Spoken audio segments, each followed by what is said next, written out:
Հավատքի օրինակ։ Աբրահամի կյանքով Աստվածաշունչը տվել է մեզ իրական հավատքի հրաշալի օրինակ։ Երբ Աբրահամն ու կինը Սառան արդեն հատել էին երեխա ունենալու տարիքը, Աստված նրանց որդի խոստացավ։ Ի պատասխան այս խոստման, ինչպես Աստվածաշունչն է ասում, Աբրահամը համոզված էր, թե նա, որ խոստացավ, կարող է և կատարել։ Հռոմեացիների 4:21 Աբրահամը հավատաց Աստծուն, և դա արդարություն համարվեց նրա համար։ Հռոմեացի 4:3 Ըստ Ավետարանի, իրական հավատքը հավատալն ու ապավինելն է այն ամենի, ինչ Աստված հայտնել է իր մասին և մեր մասին և Հիսուս Քրիստոսի կյանքով, մահվամբ ու հարությամբ կատարված իր փրկարար աշխատանքի մասին։ Հավատալ նշանակում է լիովին համոզված լինել, որ Աստված իսկապես պատրաստակամ է և ամենակարող իրականացնելու այն, ինչ խոստացել է Հիսուս Քրիստոսի միջոցով։ Հետևյալ սուրբգրային խոսքերը հրաշալիորեն ներկայացնում են այն, ինչ Աստված խոստացել է։ Հովհաննես 3:16 Որովհետև Աստված այնպես սիրեց աշխարհը, որ իր միածին որդուն տվեց, որ ամեն նրան հավատացողը չկորչի,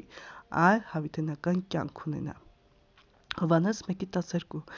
Բայց ովքեր նրան ընդունեցին, իշխանություն տվեց նրանց Աստծո որդիներ լինելու, նրանց, որ նրա անվանը հավատում են։ Հովհաննես 5:24 Ճշմարիտ, ճշմարիտ ասում եմ ձեզ, թե իմ խոսքը լսողը և ինձ ուղարկողին հավատացողը հավիտենական կյանք ունի և դատաստան չի մտնի, այլ մահից կփոխվի դեպի կյանք։ Փրկվելու համար մենք պետք է հավատանք Հիսուս Քրիստոսին։ Այժմ պետք է պատասխանենք մի անձնական հարցի. Արդյոք հավատում եք և վստահում ու ապավինում եք Հիսուս Քրիստոս անձին, կատարած աշխատանքին։ Հետևյալ բացահայտող բնույթի հարցերը կօգնեն հասկանալ, արդյոք իրական հավատքը ձեր կյանքում իրականություն է։ Առաջին. Արդյոք համոզված եք, որ փրկություն չկա ոչ մի այլ անունով, միայն Հիսուս Քրիստոսի անունով։ Արդյոք համոզված եք, որ մյուս այսպես կոչված մարգարեների և փրկիչների պնդումները կեղծ են։ Արդյոք ձեր հավիտենական բարեկեցությունը վստահում եք միայն մեկ անձնավորության՝ Հիսուս Նազովրեցու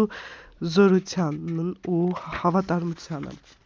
Եվ երկրորդ. համոզված եք, որ փրկությունը ձեր սեփական արժանիքների կամ առաքինությունների արդյունքը չէ։ Համոզված եք, որ նույնիսկ ձեր ամենաարդար վարմունքները Աստծո առջև կեղտոտ լատի պես են։ Արդյոք համոզված եք, որ գործերով փրկություն ստանալը միանգամայն հուսալի չէ։